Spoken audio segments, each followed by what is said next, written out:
This is our world. A warm, comfortable, familiar place. But walk away from the fire and look up. Our thoughts soon leave home. Are we just insignificant specks? Is the universe welcoming or hostile? We could stand here forever, wondering.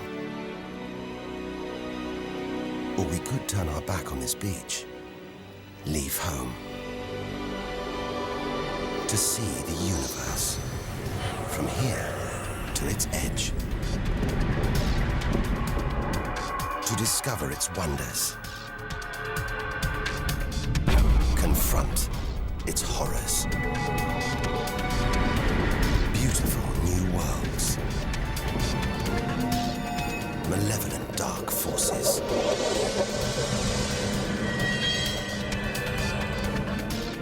The beginning of time, the end of the world. Would we have the courage to see it through? Or would we run for home? There's only one way to find out.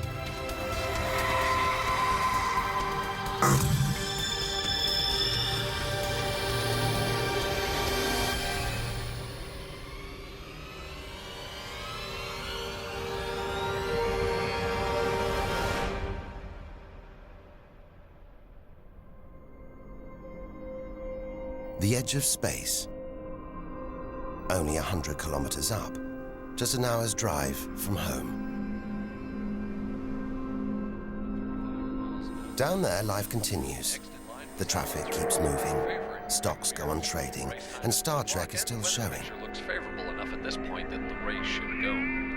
The Blue Jays will be without starter Jim Clancy for a couple of weeks. He's having problems with this morning. Order! Will the honourable gentleman resume his seat? Mr. Ashton. But we have to leave all this behind. To dip our toe into the vast dark ocean beyond.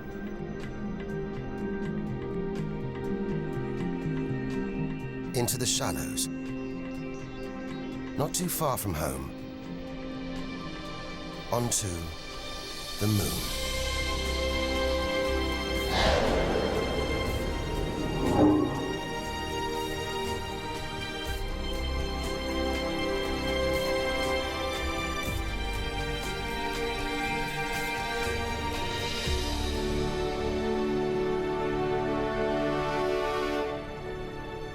Dozens of astronauts have come this way before us. 12 of them have walked on the moon itself.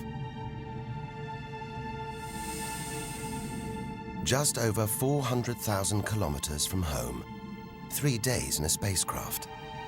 So close, it's as if we've barely left home.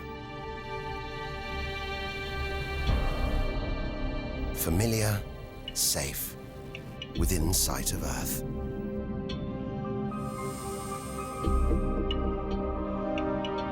It looks like a deserted battlefield, bombarded by millions of meteoroids and asteroids. But it's quieter now. It's obvious there have been no major collisions for millions of years.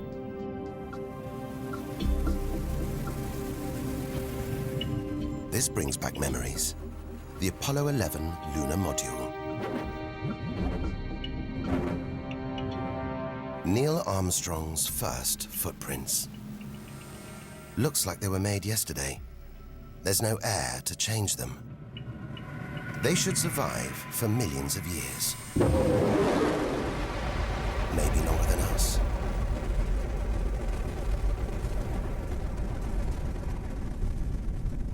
Our time is limited. We need to take our own giant leap. Further than any human has ever traveled.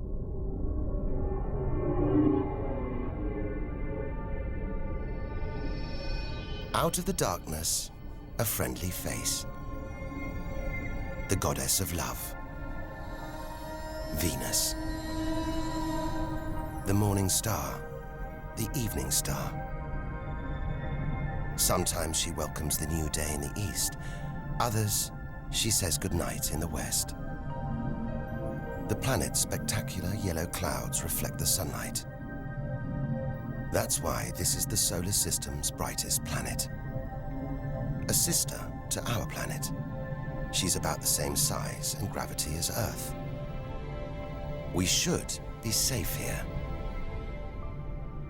But the Venus Express space probe is telling us these dazzling clouds are made of deadly sulfuric acid, that the planet's atmosphere is choked with carbon dioxide. It's ringing alarm bells.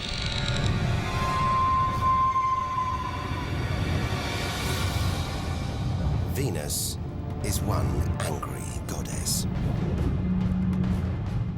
The air is noxious, the pressure unbearable, and it's hot, approaching 500 degrees Celsius.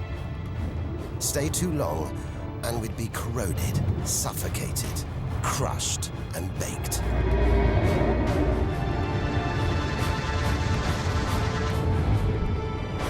Nothing can survive here. Like this. It's a Soviet Venera robotic probe. Its heavy armor's been wrecked by the extreme atmosphere.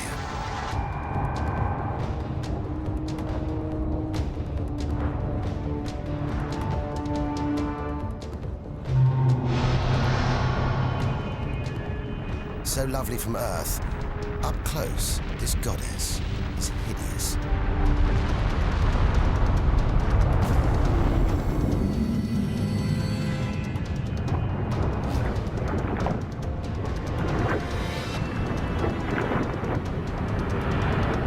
She's the sister from hell, pockmarked by thousands of volcanoes. All that carbon dioxide in its atmosphere is trapping the sun's heat. This is global warming gone wild. Before it took hold, maybe Venus was calm, more like her sister planet Earth. If that's true, this could be our planet's future.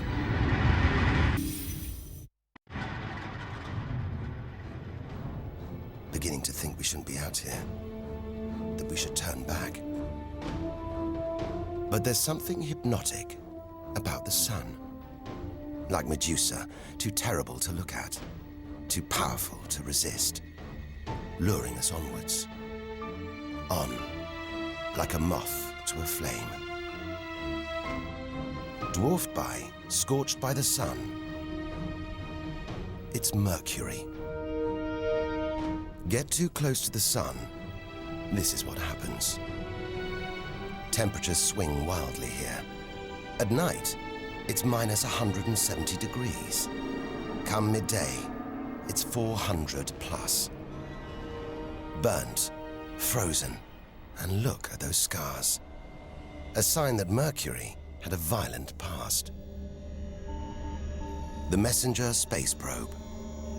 It's telling us something strange. For its size, this little planet has a powerful gravitational pull. It must be heavier than it looks. It's like a huge ball of iron, covered with a thin veneer of rock, the core of what was once a much larger planet.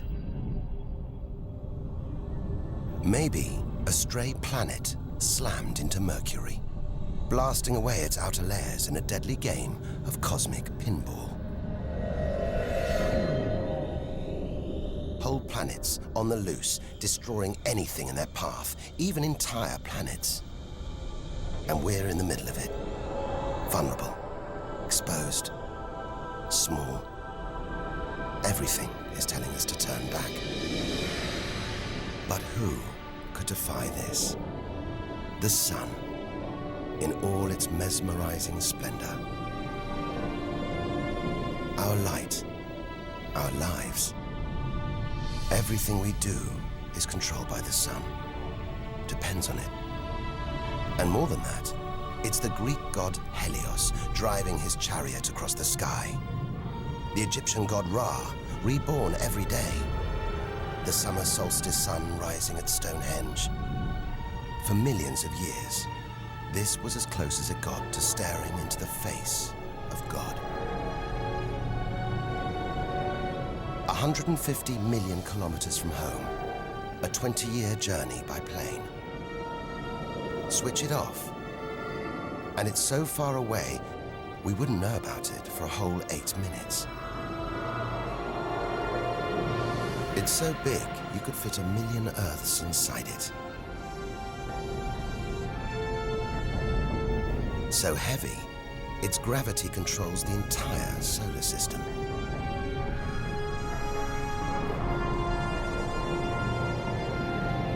But who needs numbers? We've got the real thing. We see it every day, a familiar face in our sky. Up close, it's unrecognizable. A turbulent sea of incandescent gas. The thermometer rises to over 5,000 degrees. Down in the core, it's got to be tens of millions of degrees.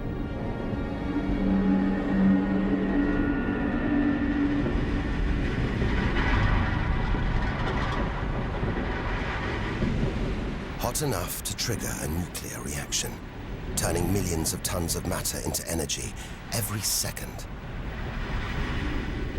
More than all the energy ever made by mankind. Back home, we see this energy as light, feel it as heat.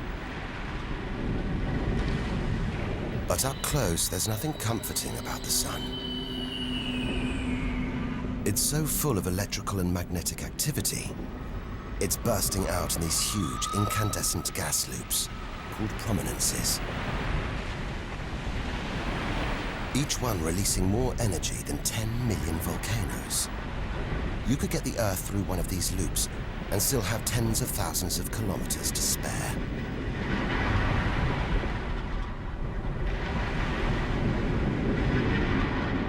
And where they burst through, it's exposing the cooler layers below, making sunspots. They're a fraction cooler than their surroundings. It's why they look black, but they're still hotter than anything on Earth. And they're massive, too. Some of these are at least 50,000 kilometers across. A solar flare. A superheated stream of electrified gas blasting deadly radiation out into space. But one day, all this will stop. The sun's fuel will be spent.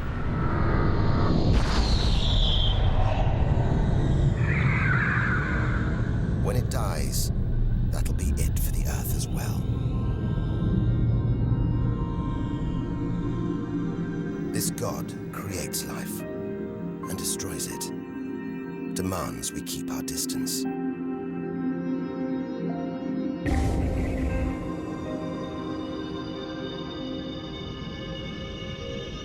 This comet has strayed too close. It's being boiled away by the sun's heat, creating a tail that stretches for millions of kilometers.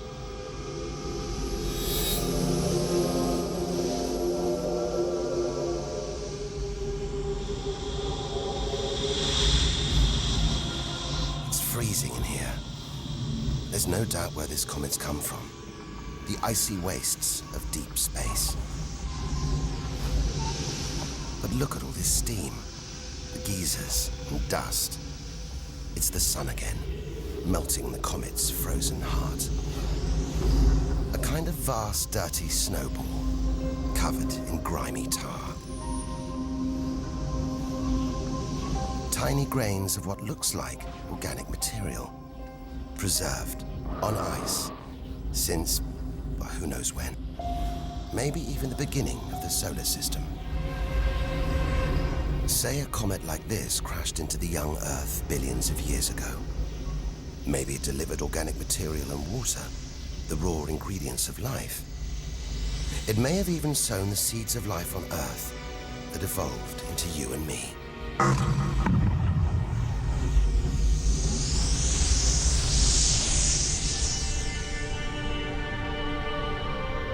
But say it crashed into the Earth now.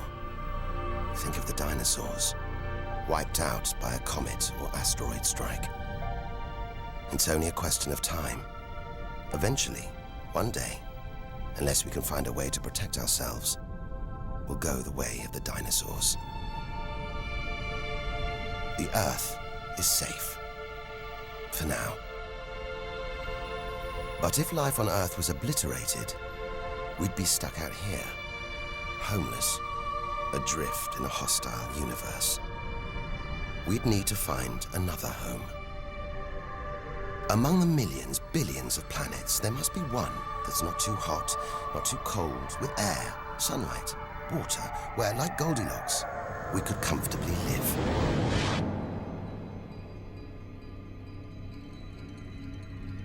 The red planet.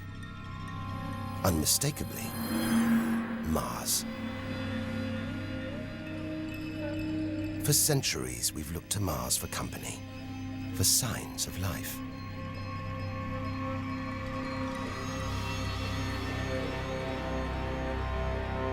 Somewhere down there could be extraterrestrial life. But are we ready to find it? Ready to rewrite the history books, to tear up the science books, to turn our world upside down? What happens next could change everything.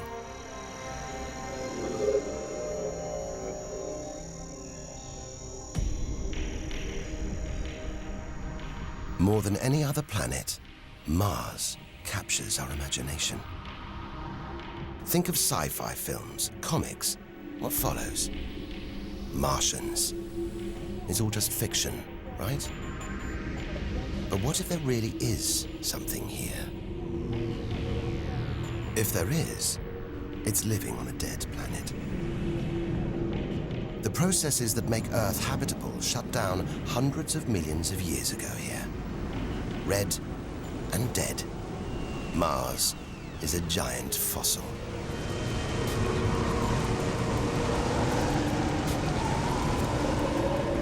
Something's alive. A dust devil.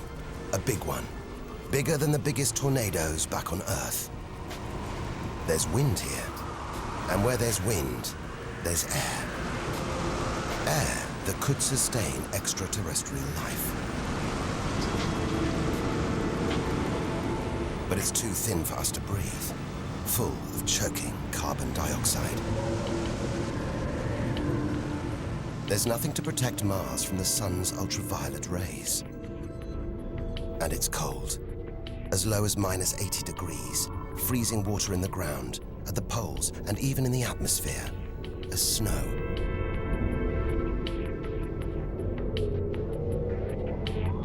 It's hard to believe anything could live here.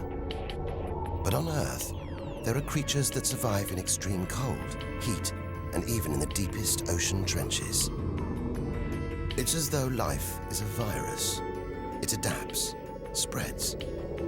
Maybe we're carrying the virus of life across the universe right now. Even in the most extreme conditions, life usually finds a way. But on a dead planet, with no geological activity to replenish the minerals and nutrients in its soil, no heat to melt its frozen water, and all this dust, it's hard to see where we're going.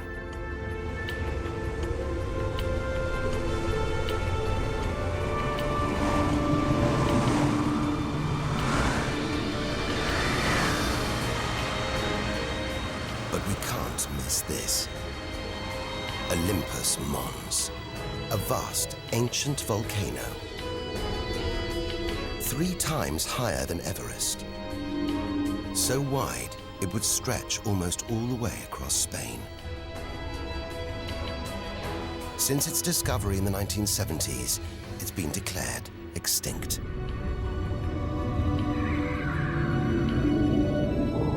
It looks like there's something happening on its slopes. It's as though lava has been flowing. But any lava flows should be long dead, obliterated by meteorite impacts. Unless this monster isn't dead after all. If it's not, there could be molten magma beneath the crust right now. This changes everything. Volcanic activity could be melting frozen water in the soil. recycling minerals and nutrients, creating conditions for life to exist.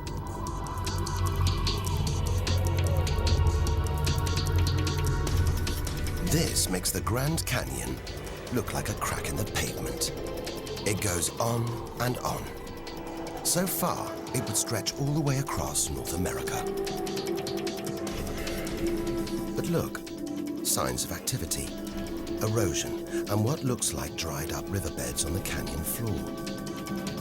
Maybe volcanic activity melted ice in the soil, sending water flowing through this vast canyon.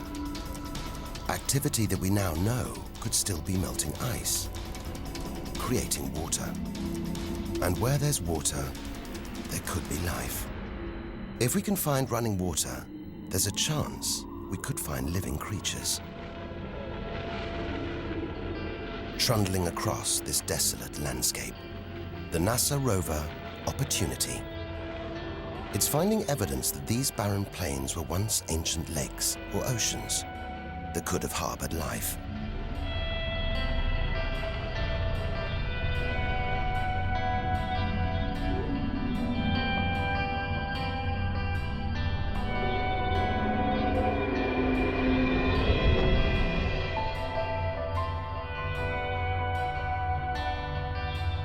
Look at these gullies. When probes orbiting Mars pass over them, they keep spotting new ones. More proof that Mars is alive and kicking. That there may be water flowing beneath the surface, creating these gullies. Water which could be sustaining Martian life.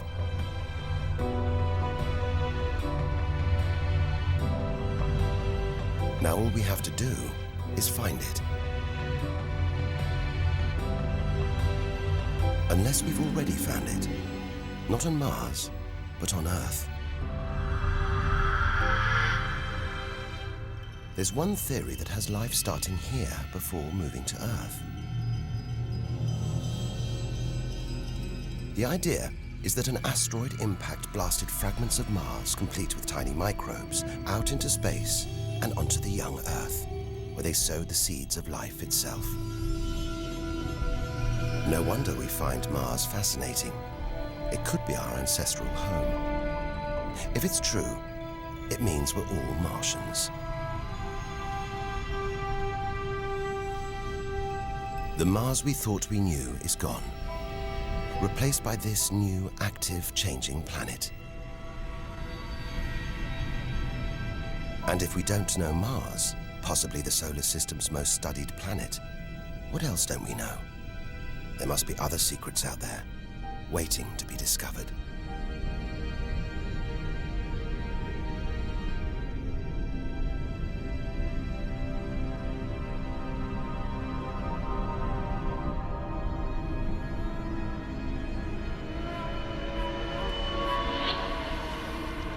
This is getting scary. It's like being inside a giant computer game.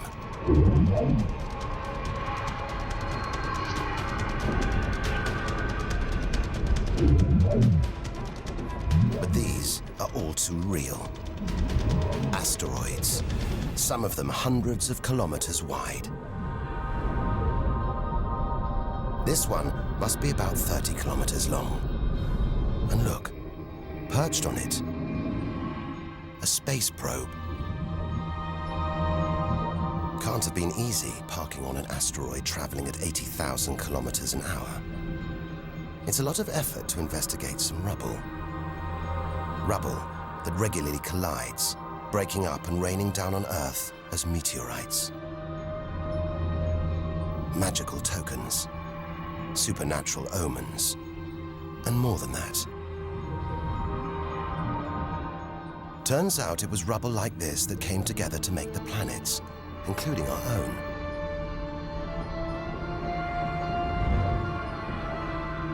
So by dating the meteorites we find on Earth, we know the planets were born 4.5 billion years ago. These are the birth certificates of our solar system, of our planet. But for some reason, these rocks didn't form into a planet. Something must have stopped them. Something powerful.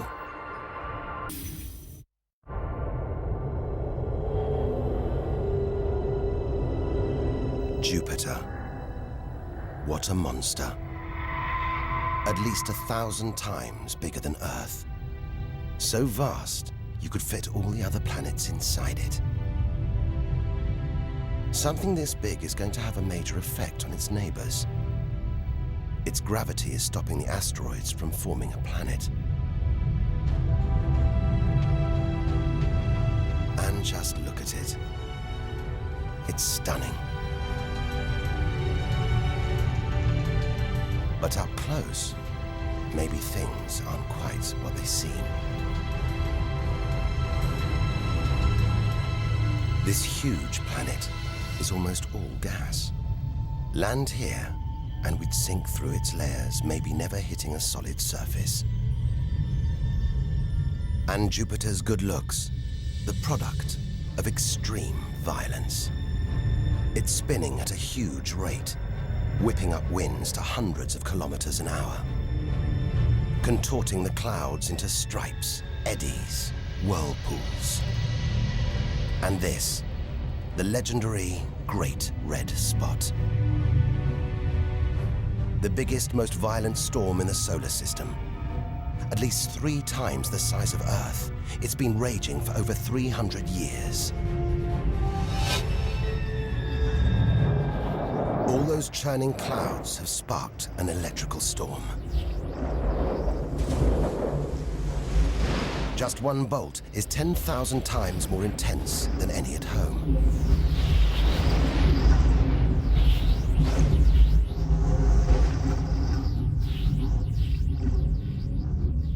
It seems the best place, the safest place to see Jupiter is from a distance.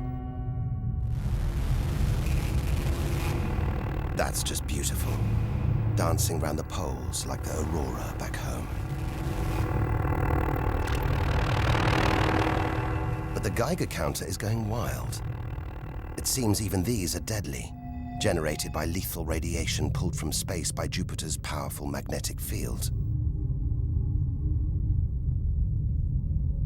We're beginning to realize out here, nothing is what it seems. The universe is full of contradictions, deceptions, traps. Right now, we need a safe haven, somewhere to find our feet, catch our breath. Maybe this, the multicolored moon Io, is it?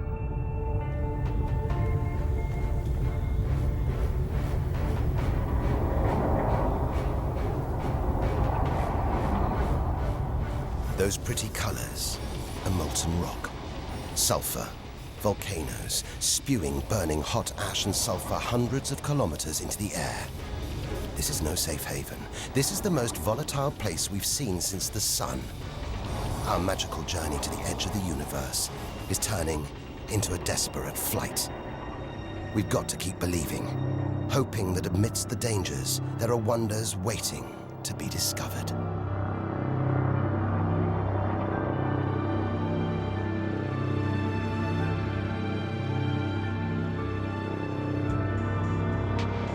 $650 million kilometers from home. What a weird-looking place. And yet it looks strangely familiar.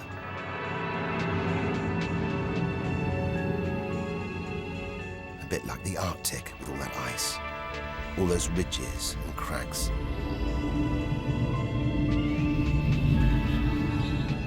This is Europa, and maybe, like the Arctic, this ice is floating on water, liquid water.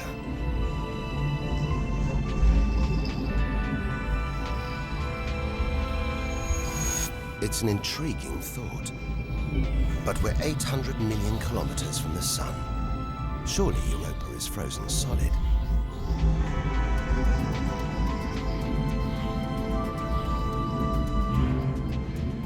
Unless Jupiter's gravity is creating friction deep inside, stopping Europa from freezing solid allowing life to develop in the waters beneath its frozen crust.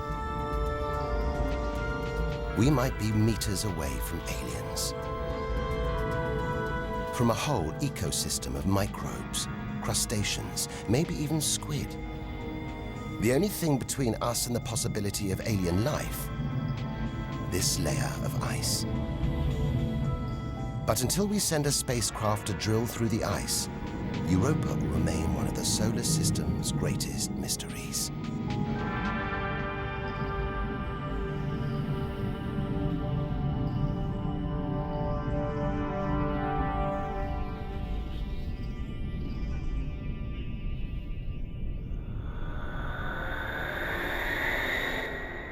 It's captivated our imaginations, haunted our dreams.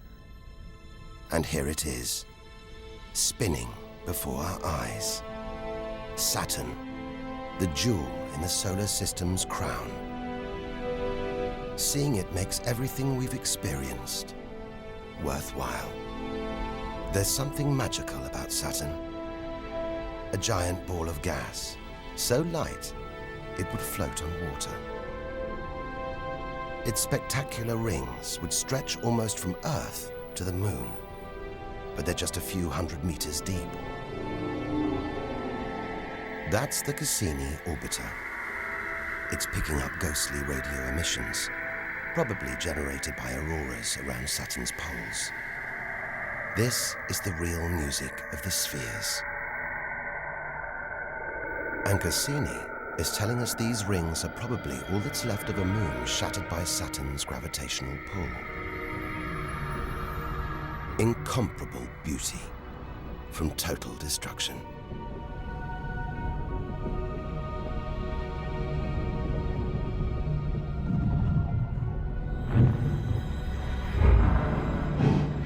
Billions of shards of ice, some as small as ice cubes, others the size of houses. They collide, break apart, reassemble. It's like a snapshot of our early solar system, as dust and gas orbited the newly born sun, and gravity worked its magic, pulling the lumps together until from debris like this, our home emerged.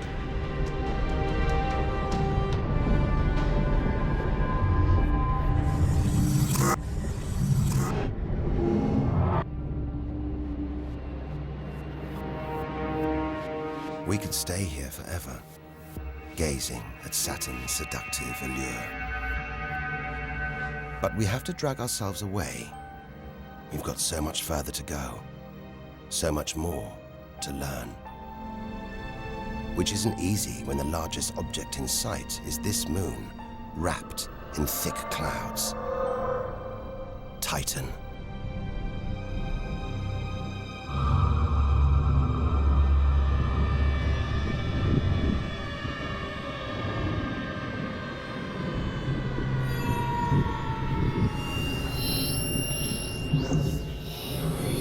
It seems like there's an atmosphere down here. There's wind, rain, even seasons. And look at these rivers, lakes and oceans. It's the most similar place to Earth we've seen so far. Maybe it was worth tearing ourselves away from Saturn after all. Except that's not water. That's liquid natural gas. There must be hundreds of times more natural gas here than all the Earth's oil and gas reserves. If we could get it home, it could power our cities, fuel our cars for thousands of years. Or maybe, one day, we could use it here to fuel a colony. Assuming there isn't life on Titan already. The Huygens space probe, dropped onto Titan's surface from Cassini, is here to find out. It's telling us there are organic materials in the soil, but it's so cold, minus 180 degrees. There's no way these could come together to form life. Unless Titan warms up. The sun is predicted to get hotter. When it does, maybe life will spring up here, just like it did on Earth billions of years ago. As the Earth gets too hot for us, maybe we'll move to Titan. One day we might call this distant place home.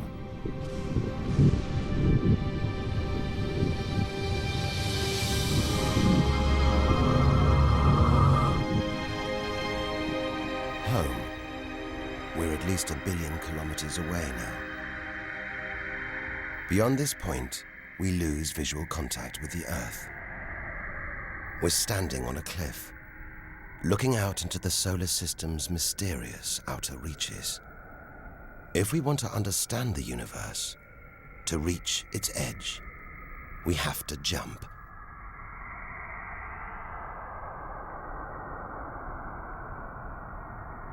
Unseen from Earth, unknown for most of history, we're in the solar system's outer reaches. It's like diving down into the deep ocean.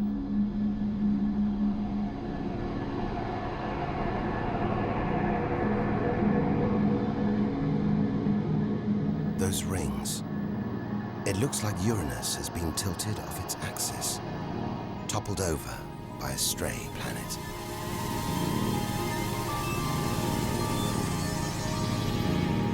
It's eerie out here. Already beginning to feel small, lonely. Maybe this is how we'll feel, what we'll find at the edge of the universe. But we've barely left the shore. Shrink the Earth down to the size of a pea. We've traveled less than 2 kilometers. But to reach the edge of the solar system, we've got to travel another 20,000 kilometers. Out of the deep, another strange beast. The god of the sea, Neptune. This giant is swathed in methane gas. And look, a storm the size of Earth, whipped up by savage 1,500-kilometer-an-hour winds. Back home, it's the sun that drives the wind, but Neptune's too far away.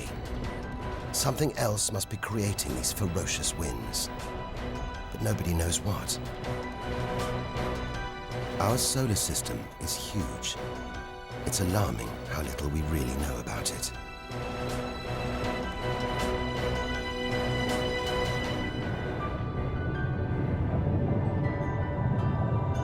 Plunging deeper, something to cling to. After all those balls of gas, a solid moon. Triton. Solid, but not stable. Just look at these geysers, cosmic chimneys pumping out strange soot. And this moon is going round Neptune in the opposite direction to the planet's spin. A cosmic battle of wills that this angry moon is always going to lose. Neptune's massive gravity is pulling on Triton, slowing it down, reeling it in.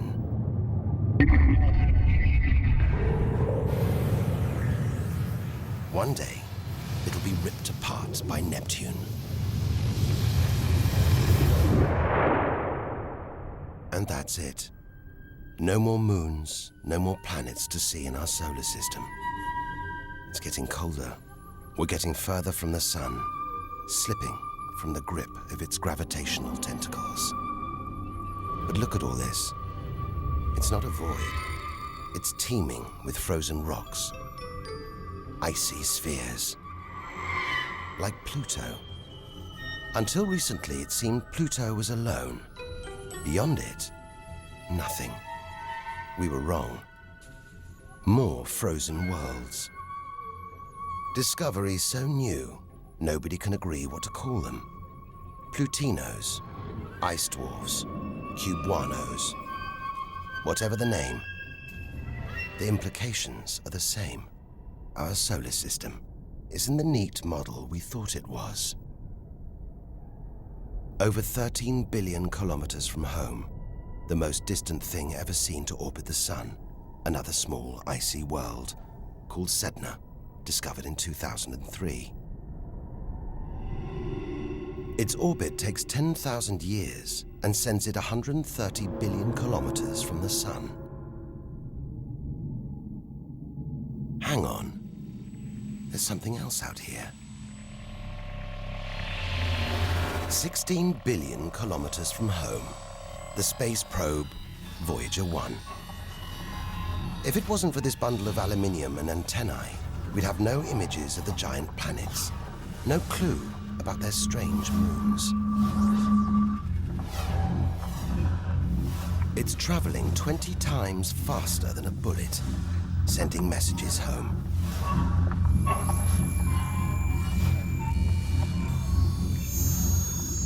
And look, on its side, that gold panel, a kind of intergalactic message in a bottle.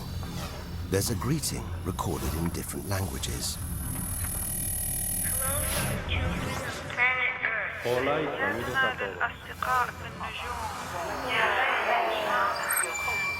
And a map showing how to find our solar system. But if you're in the jungle, is it wise to call out? Anyone, anything could hear our call, find out where we live, and come knocking. Friendly or not. A cloud of cosmic icebergs stretching for what seems like forever. They look like the comet we saw earlier. Maybe it started life out here, until something dislodged it, sending it towards the Sun, just like the comets that may have planted life on Earth billions of years ago. And seeing all this ice, maybe they carried water to Earth too. It's an astonishing thought. The water in the oceans, in your coffee, even in your body, all from this distant celestial ice machine.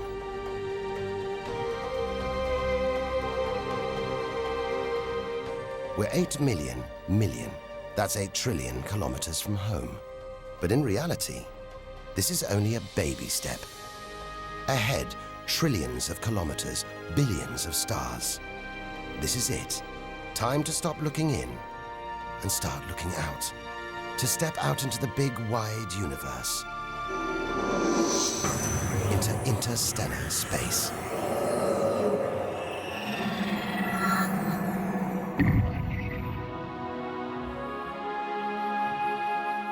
Interstellar space.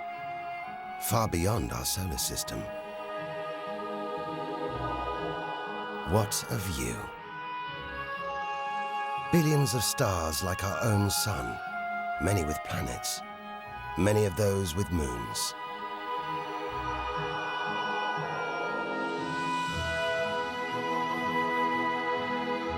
It's hard to know which way to go.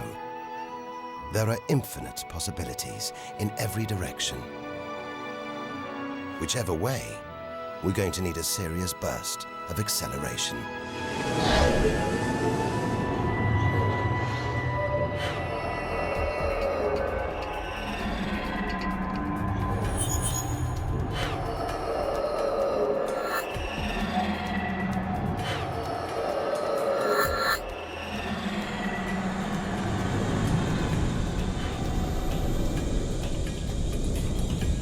$40 trillion kilometers from home.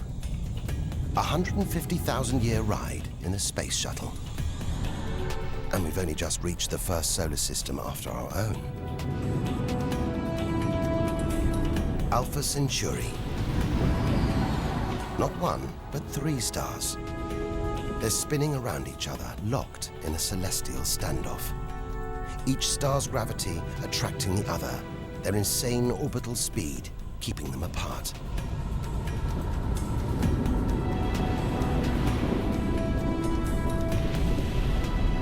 Get between them, and we could be flung into the face of one of these stars.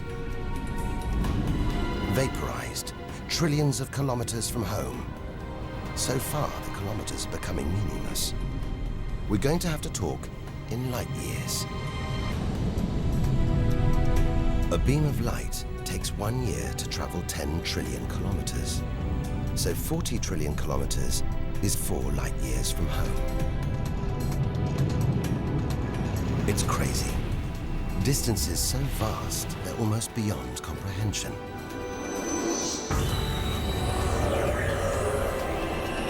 And exciting. Who knows what strange worlds lie ahead?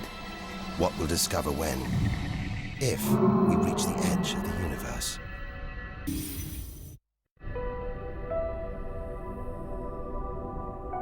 "10 light years from Earth, the star Epsilon Eridani.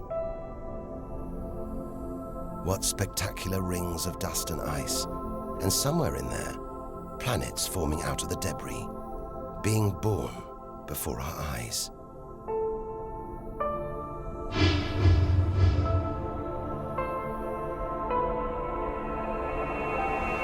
Asteroids and comets everywhere.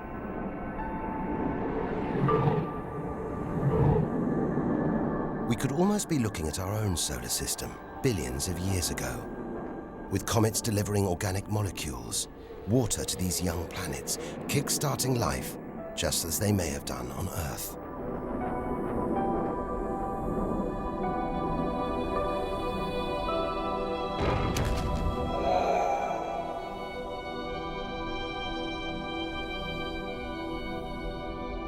At the center of all this action, a star smaller than our sun. It's still in its infancy. Any life in this solar system would be primitive at best.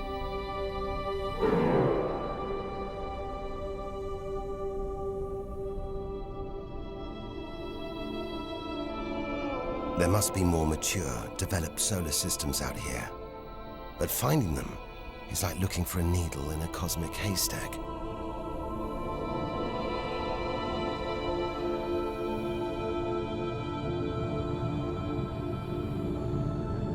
"20 light years from Earth. Star Gliese 581.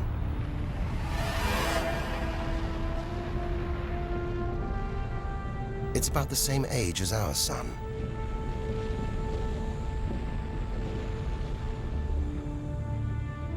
And orbiting it, this planet. It's just the right distance from its sun. Any closer and water would boil away. Any further and it would freeze. Ideal conditions for life to have evolved.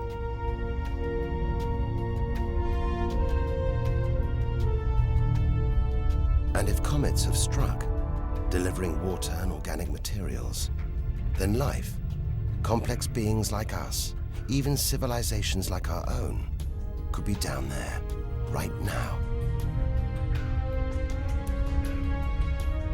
And if there are, even at this distance, they could be tuning into our TV signals, watching shows from 20 years ago. And here's your host, Joe Duckman. But until future generations can find a way of communicating over these vast distances, all we can do is speculate. Us and them, living parallel lives, unaware of each other's existence. Unless life has been and gone.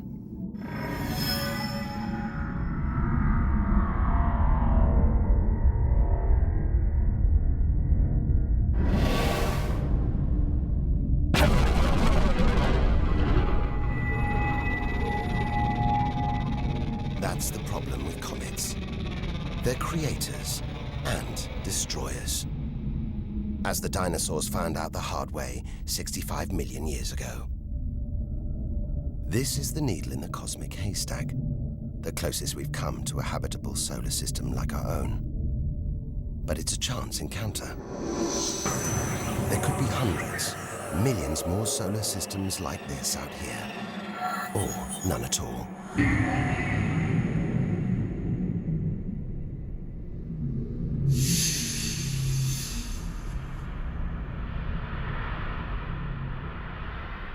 This is vast. And look, it's the planet Bellerophon.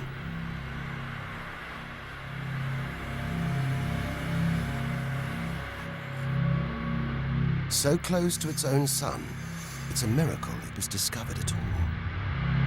Problem is, from Earth, we can't see planets this far out. They're obscured by the brilliance of their neighboring stars. But the planets have a minute gravitational pull on those stars. Measure these tiny movements trillions of kilometers away, and we can prove they exist. That's how we tracked down Bellerophon in the 1990s, opening the floodgates to the discovery of hundreds of other distant planets. 65 light years from Earth. Tune in on this bright star, and you'd pick up TV signals from Hitler's Berlin Olympics. Verkünde die Spiele von Berlin zur Feier der 11. Olympiade neuer Zeitrechnung als eröffnet.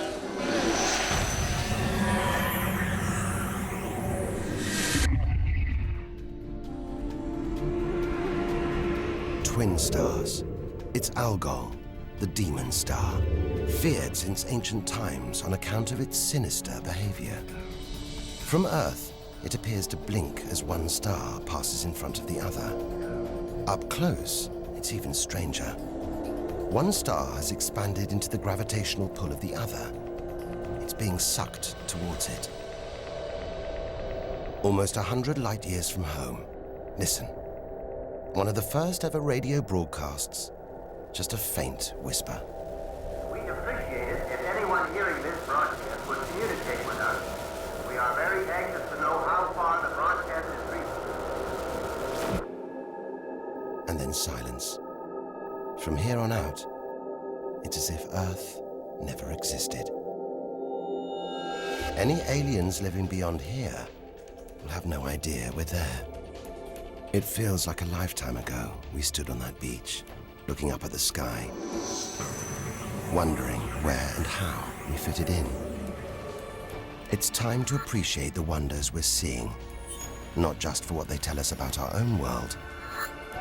It's what they can tell us about the whole universe, its past and its future.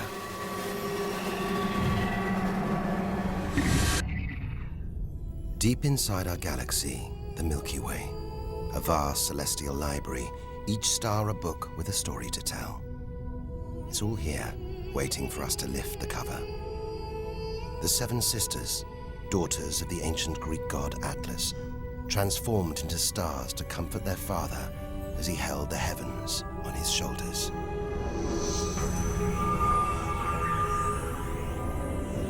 And this giant, Betelgeuse, the brightest, biggest star we've seen so far. It's got to be at least 600 times wider than our own sun.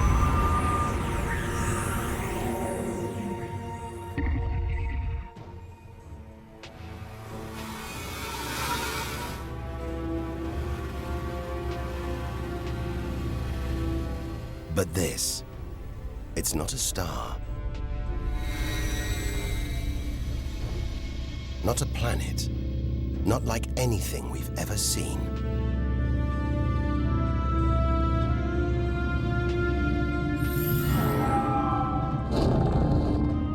A ghostly spectre, more than 1,300 light years from Earth. Orion's dark cloud. Dust and gas, so dense it's shrouding us, shutting us off from the universe outside. There, deep inside, a ball of light, pulling the dust and gas towards it, heating up, merging into a ball of burning, hot gas. Like a star, like our sun, in miniature. It's millions of degrees inside it. So hot, it's beginning to trigger nuclear reactions, the kind that keep our sun shining. Making energy, radiation, light. A star is being born.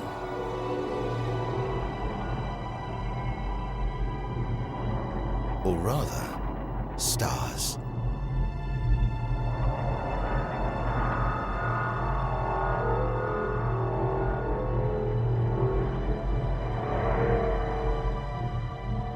Orion's dark cloud is a vast star factory.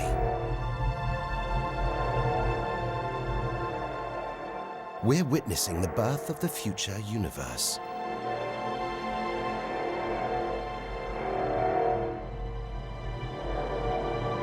We've come to expect hostile horrors, but we're discovering one of the universe's greatest creative wonders: star birth.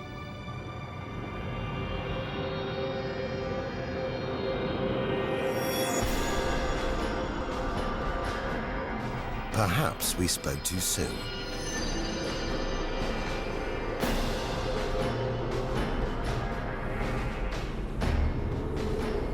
Jets of gas, exploding outwards at 200,000 kilometers an hour, blasting dust and gas out for millions of kilometers.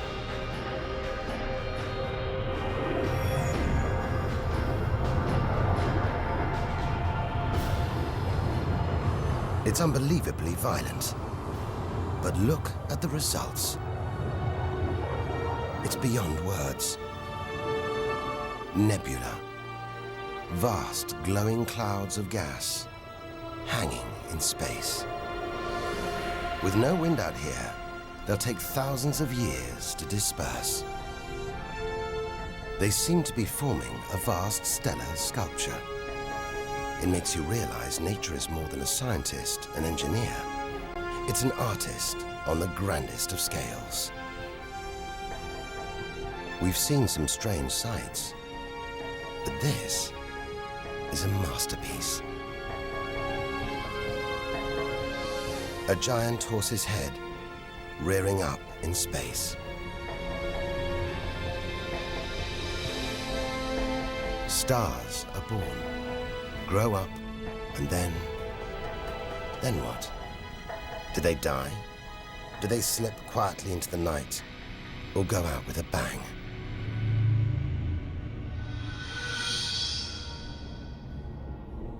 Somewhere between here and the edge of the universe lies the answer.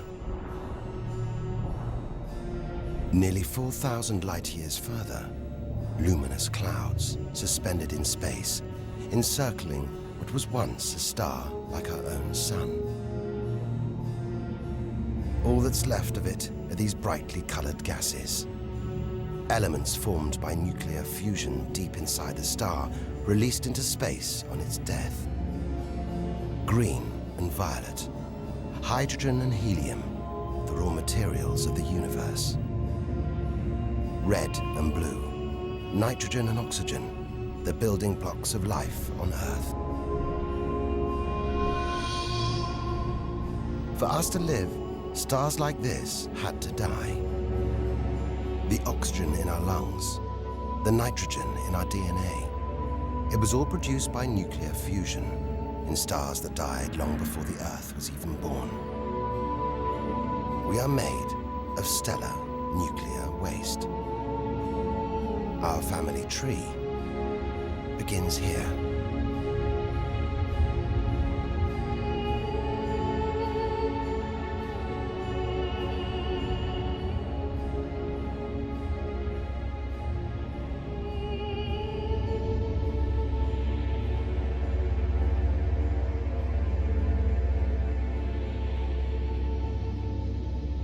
At its heart, the ghost of a star. It's a white dwarf. White, hot, small, but unbelievably dense. In the star's dying moments, its atoms fused and squeezed together, making it so dense that just a teaspoon of this white dwarf would weigh 1 ton.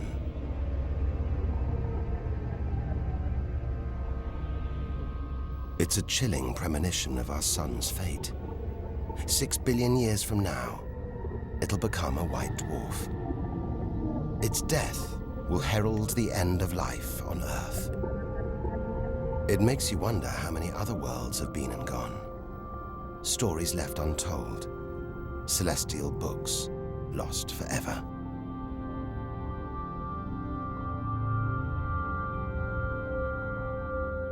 But the greatest story of them all is still to be told. we must go back through time to the very first chapter to tell the story of how the universe began.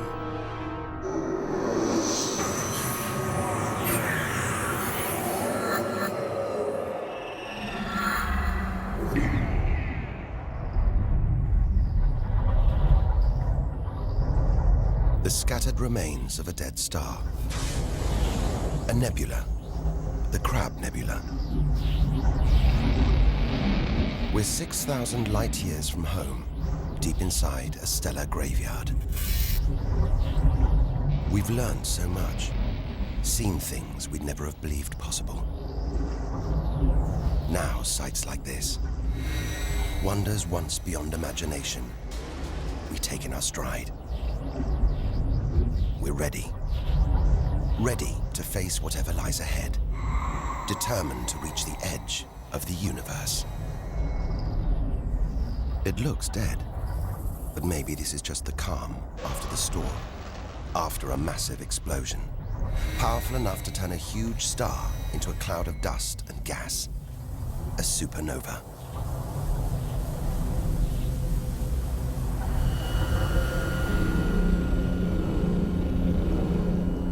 The eye of the storm, a spinning, pulsating star, a pulsar.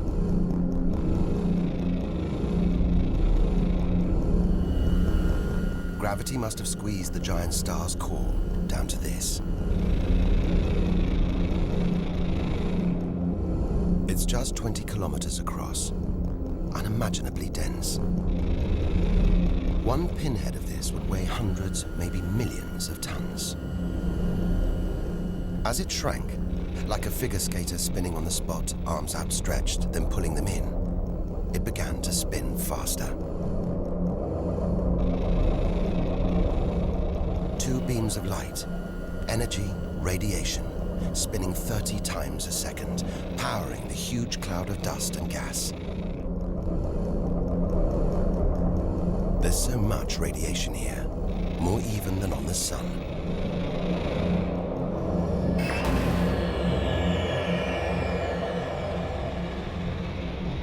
That was easily the deadliest thing we've encountered so far.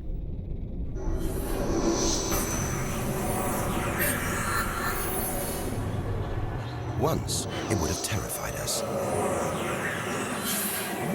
But now we realize that without the dangers, there'd be no wonders. Without the nightmares, there'd be no dreams.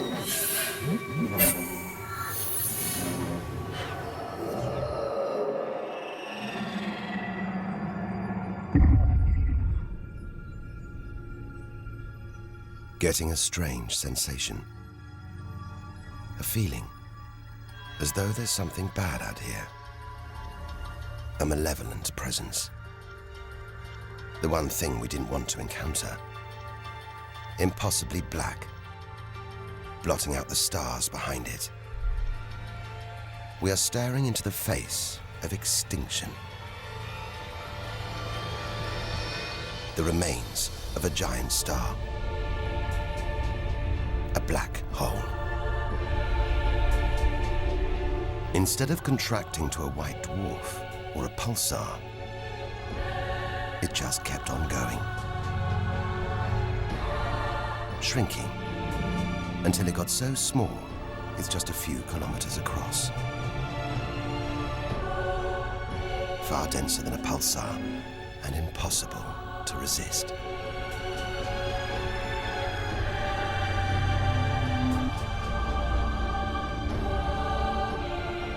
Stray too close, and there's no turning back. Now we know why it's a black hole. Its gravity is so intense, not even light can escape. This asteroid, it's a lump of solid rock, but it's actually stretching, being dragged towards the gaping hole. Inside, there's no matter as we know it. No time, no space. All the rules of physics collapse.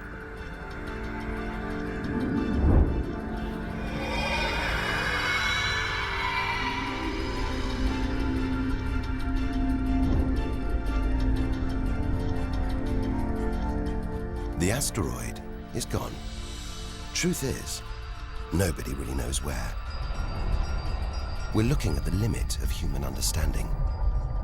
There could be millions of black holes creeping around our galaxy. More perhaps than all the stars in the sky. But we wouldn't see them until it was too late.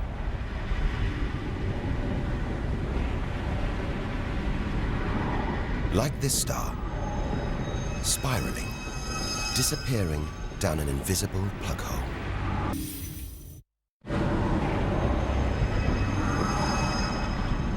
Who's to say we don't live inside a vast black hole? That the whole universe isn't inside one right now, inside another universe. Think about it for too long, and your mind reels. Sometimes it feels like the more we see, the less we know. But we do know our galaxy is more complex and more dangerous than we ever imagined. And we're still in our own galaxy, the Milky Way. The vastness of the universe beyond still lies ahead. The wonders, the dangers, the secrets, they're out there.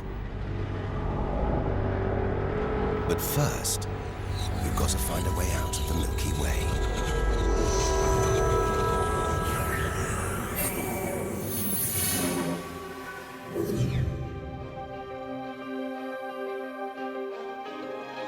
"7,000 light years from home, still deep inside our own galaxy.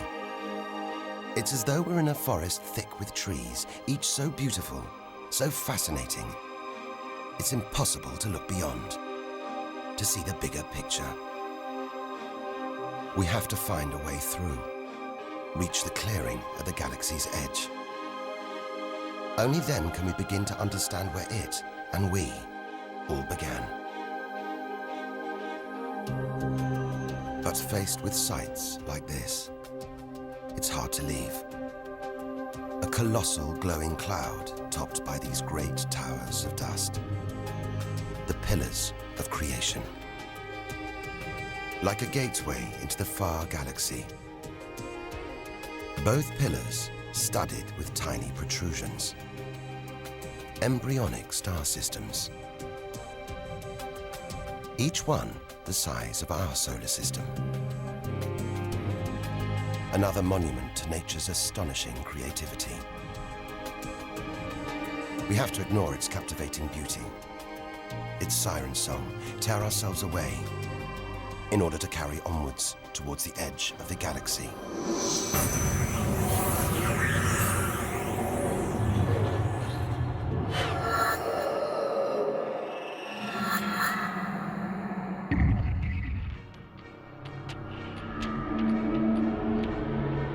Dazzled by the Milky Way's beauty, we've been blinded to its terrors and strayed into a cosmic minefield. Like an explosion in slow motion, giant clouds of gas are bursting out of this star. A massive star, millions of times brighter than our sun. It's going into meltdown. The fuel that sustains it is running out. The nuclear reactions that power it winding down. We're watching its death throes. Eventually, the core will implode. The result, a new black hole.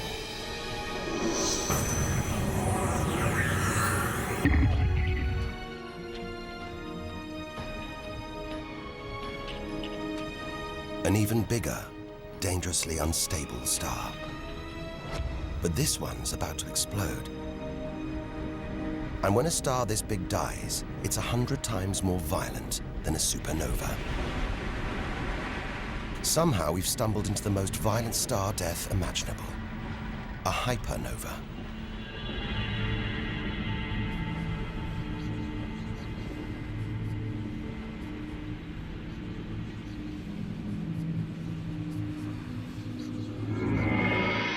The core's collapsed. It's becoming a black hole.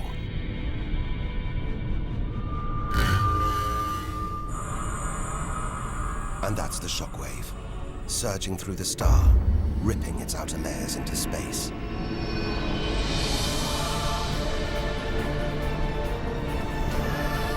There's lethal radiation everywhere, enough to have a catastrophic effect on any planet unlucky enough to be nearby. When virtually every species on Earth was wiped out 450 million years ago, the culprit may have been one of these. Deadly hypernovas, frozen comets, scorched planets, white dwarfs, red giants, Earth. Tiny drops in a vast pool of white light. Our home galaxy, the Milky Way. We want to know where we fit in. Here's our answer.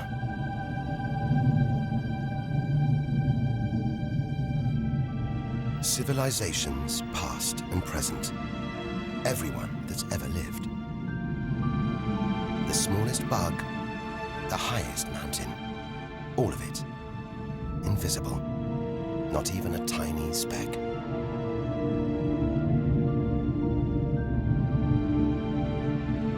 Our home is a minor planet of an insignificant star.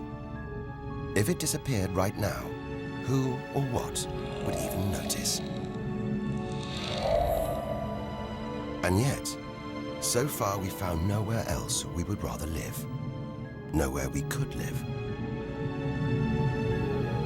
It's only now, far from home, that we're beginning to truly appreciate it.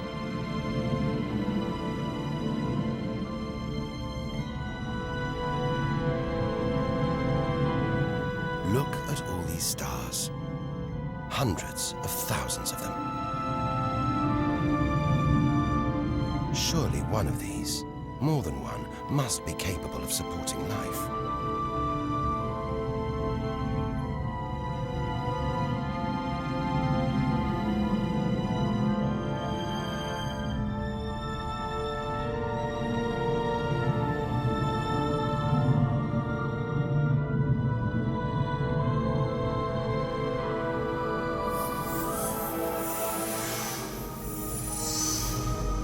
Maybe here, in this swarm of stars, the Great Cluster.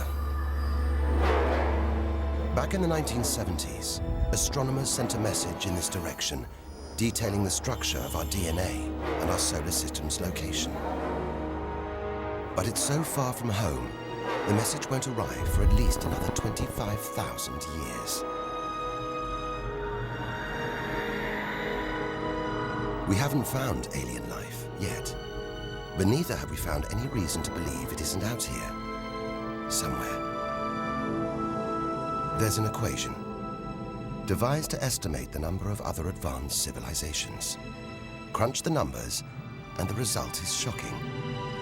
There could be millions of civilizations, just in our own galaxy.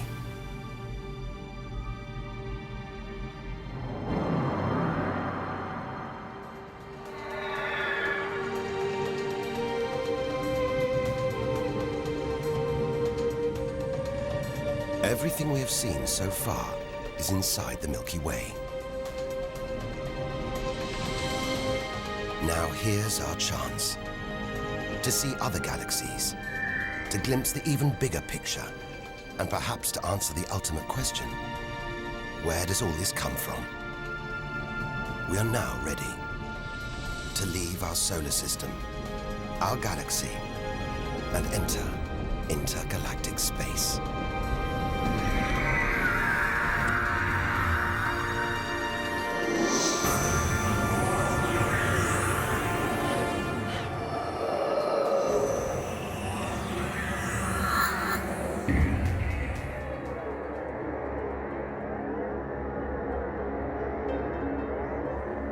Beyond the Milky Way, through the vast expanse between galaxies, against all the odds, we've made it to intergalactic space.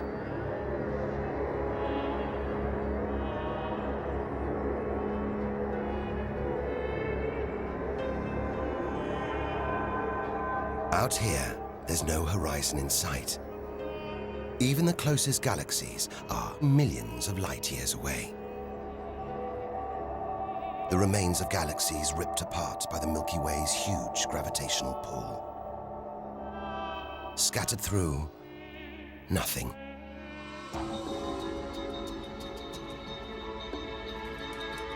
This is as close as the universe gets to a perfect vacuum. But even this isn't totally empty. There are thin wisps of gas, fine traces of dust, and something else. Dark matter.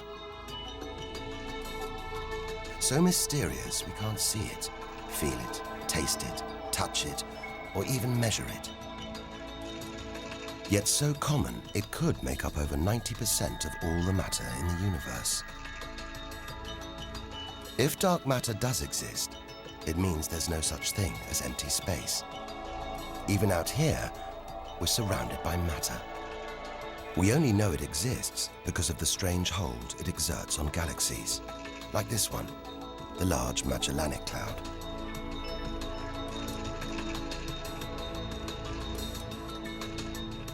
More than 6 billion years into today's fastest spacecraft, 160,000 light years from the Milky Way, at the edge of its gravitational reach. This galaxy should spin off into space, but something is holding it here. Something invisible, powerful, dark matter. Stars, clusters of stars, nebulae. It's a vast astronomical treasure house.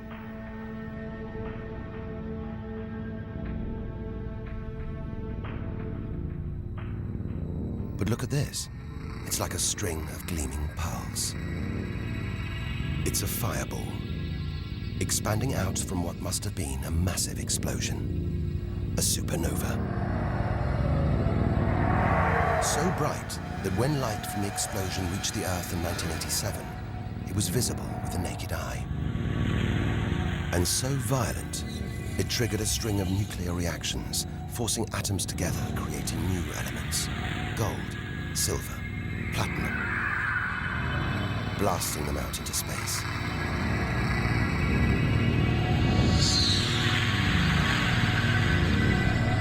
The gold in the ring on your finger was forged in a massive supernova like this, trillions of kilometers away, billions of years ago. Before we left home, the universe seemed separate. Something out there, up in the sky. We were wrong. The story of the universe is the story of every one of us.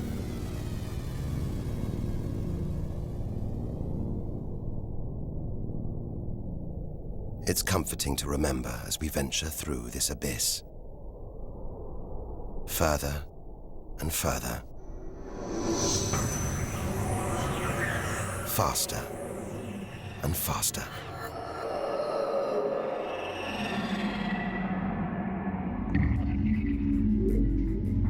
The Andromeda Galaxy, 2.5 million light years away. It's moving through space at nearly 1 million kilometers an hour. Everything in space is moving apart like shrapnel from an explosion. We're seeing this galaxy as it was when our ape-like ancestors first walked across the African plains.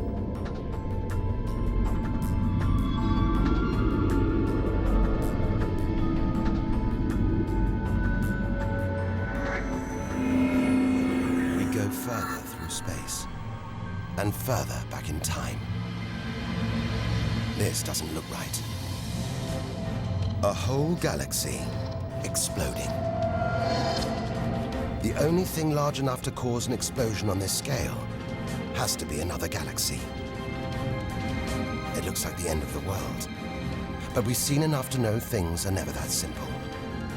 This galaxy won't die. It'll be reborn. A new shape, perhaps even new stars. As dust and gas collide, creating friction, shockwaves, triggering the birth of stars.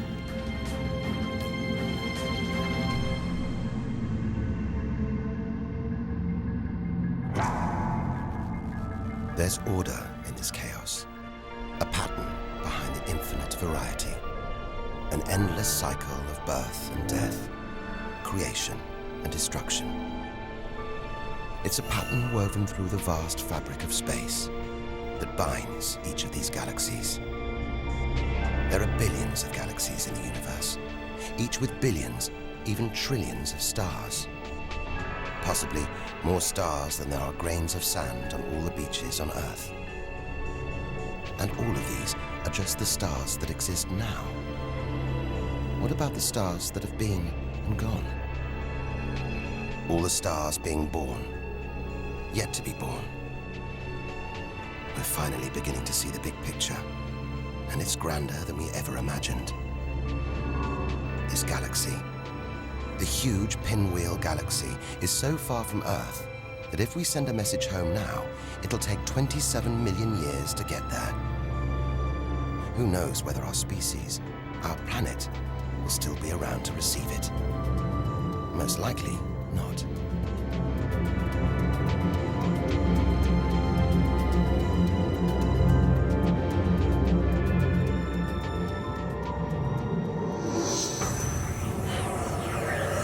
We travel on, back through time. Past the point where the dinosaurs were wiped out. Past the moment where the first creatures clambered onto land.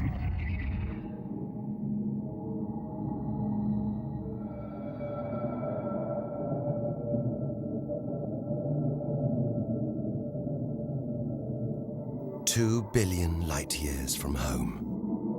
Closing in on the edge of the universe, going back to the beginning of time. This isn't a galaxy. It's brighter than hundreds of galaxies put together. A blinding beam of energy bursting out for trillions of kilometers. Something this big, this bright, must be incredibly powerful. Experience tells us, out here, power equals danger. It looks like a quasar, the deadliest thing in the universe. If it is, then our journey could be over, just as the end is almost in sight.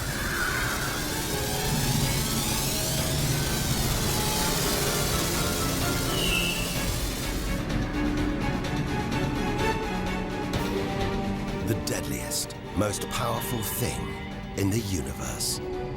A quasar. A swirling cauldron of super-hot gas, brighter than hundreds of galaxies.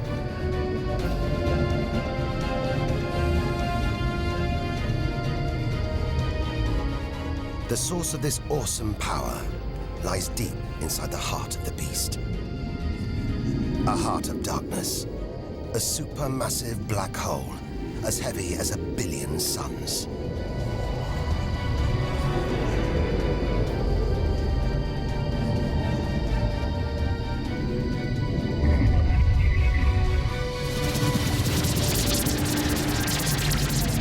It's ripping apart whole stars, sucking their gases into the quasar, devouring them, until they're nothing, lost forever from the visible universe.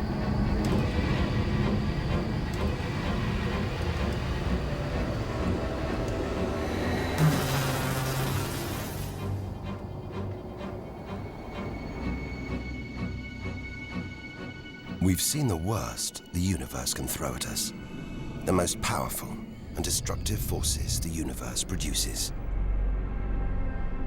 Now it's on to the very edge of the universe.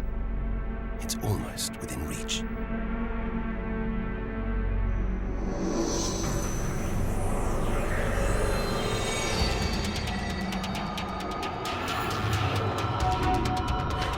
We'll need to go further, go faster if we're to cross the final reaches of the known universe.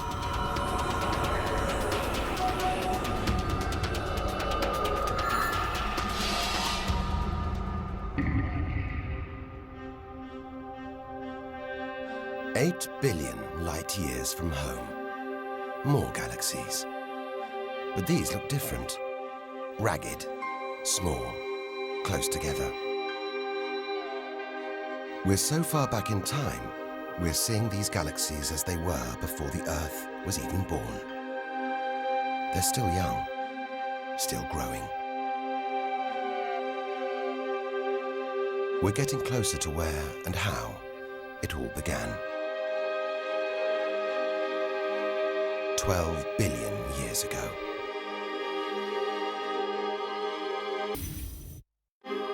Look at the galaxies now. They're more like primitive plankton floating in a vast, dark ocean.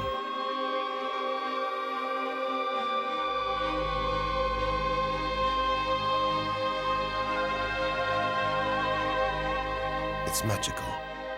Clouds of dust and gas, dancing, forming a shape, merging to make embryonic galaxies. This is how our own galaxy was born.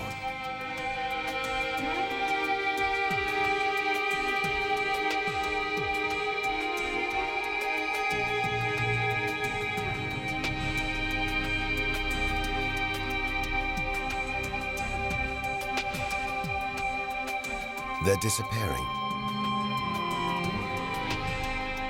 We've gone back before the stars were born.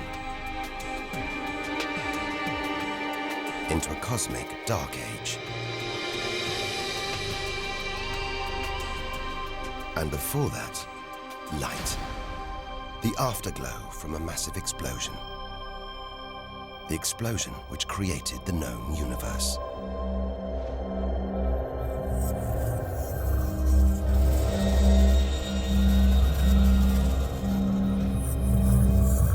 We're almost there.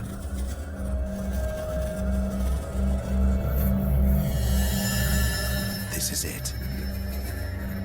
We've made it. The edge of the universe. 130 billion trillion kilometers from home. 13.5 billion years ago.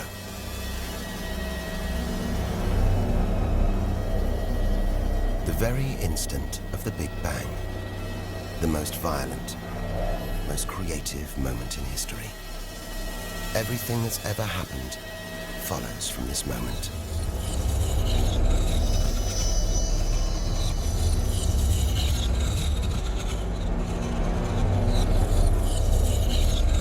Every religion, every culture has pondered it. But we still don't know what sparked this act of creation, or why.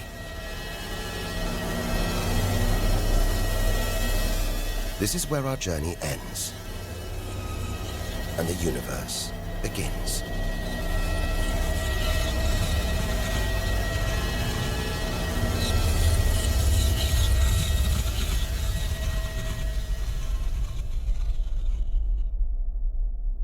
An infinitely hot, small, dense point erupts.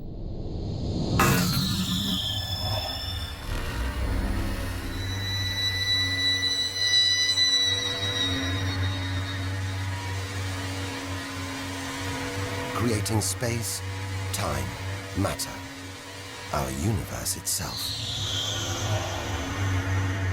First, it's the size of a subatomic particle. The tiniest fraction of a second later, it's big enough to hold in the palm of your hand. Moments later, it's the size of the Earth.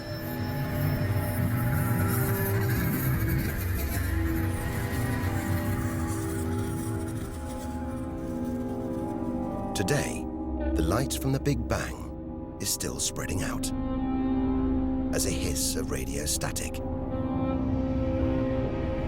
Your TV aerial picks it up. You can see it as static on an untuned TV.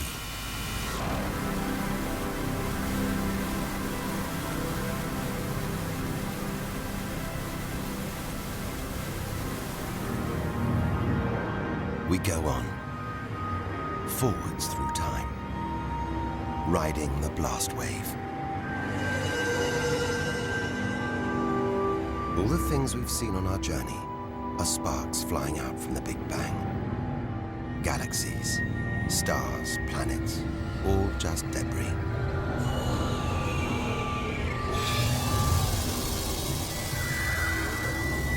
back through our galaxy.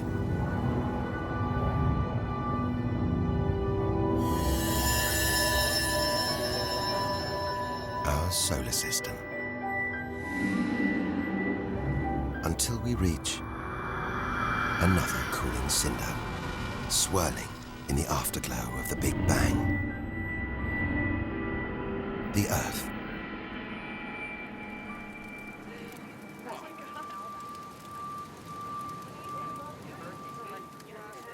We had to go back to the past to see our future.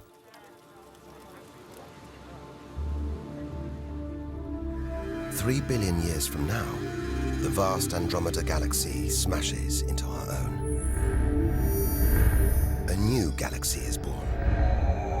The sun and planets survive, but they've been thrown into a huge looping orbit around the new galaxy. The sun is becoming a red giant, swallowing up Mercury and Venus, scorching our planet's surface, destroying all life on Earth.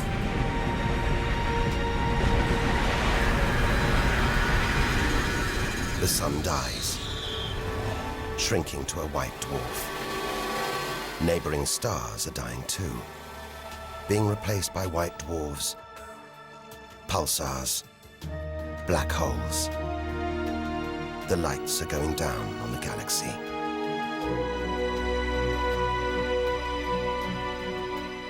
Since the Big Bang, the universe has been fading, dying, not with a bang, but with a long, drawn-out whimper.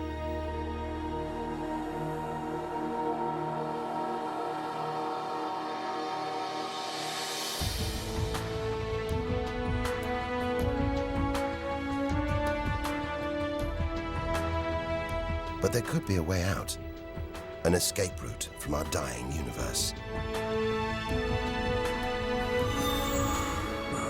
It might be possible for our distant descendants to find a shortcut through space and time, a wormhole. If there are other universes, it could take our descendants from our doomed universe into a parallel one, where they could find another Earth, still in the prime of life. If they're lucky enough, they will live on in a new universe. A new home.